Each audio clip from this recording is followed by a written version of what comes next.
Good afternoon and welcome back to John's Texas Workshops. We're down here in the farm shop and I've got my YouTube partner, my daughter Kate, helping me film, and we're going to walk around here.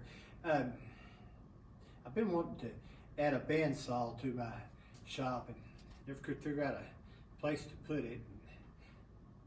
Our shop's not small, but this large equipment was just running out of wall space. And a couple of years ago I built this cart. It's my cutting cart.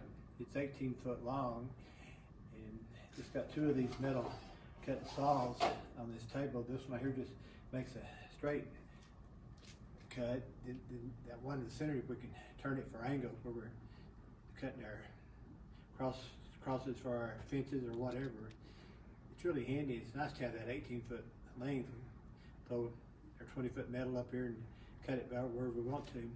Anyway, I couldn't figure out a place to put this bandsaw and did a little measuring, and Harbor Freight had a 20% coupon the other day and was able to get this bandsaw for just a tad over $1,000. So I thought it would be worth trying out. I mean, it's not an Ellis or anything, but it still looks like a pretty nice saw for what little I've used for it.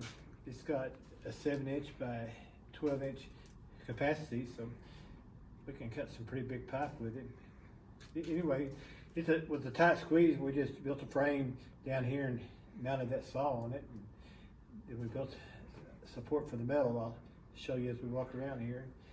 So we've got that. This was a metal cut saw I was talking about. We built some trays to hold our chalk and our hold downs, and I built this thing kind of out here where it was in the way, so you kind of noticed it. Put a helmet and ear protection on. Something else I added here was this magnetic drill. Got this heavy plate there, so we can move it around, or we can take it over to the table. And then we just put this bolt in here to keep it as stable as we're moving the table around. Also added a roll of baling wire here on the end. We're always hunting some here in the shop or to carry around in our feed trucks and stuff. And added a place for my pliers to go. We left this hole open so we can put our clamp in here, so we can clamp stuff down when you want to make repeated cuts. We had this press, been around for a while.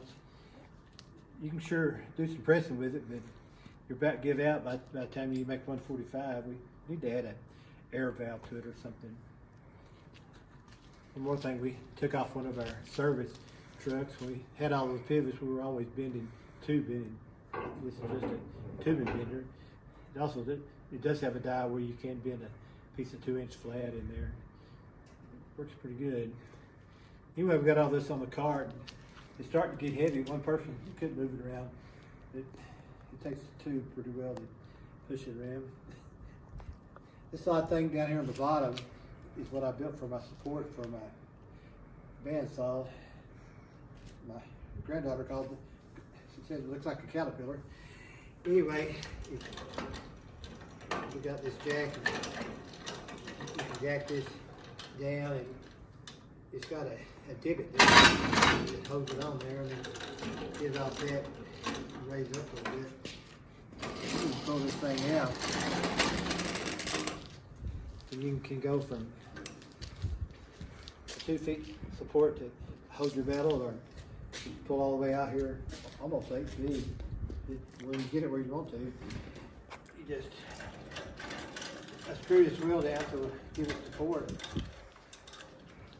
So you got that adjustment, then you got this adjustment here to get it level with your saw. I don't know if that was worth the effort, but we just had some parts out of an old Orthman cultivator sitting out there, and I got the idea that'd make an interesting addition to my cutting chart. All right, well, we appreciate y'all stopping by. Just like any project, the hardest part is getting started. You can usually figure out a way. So thanks for stopping by John's Texas Workshop.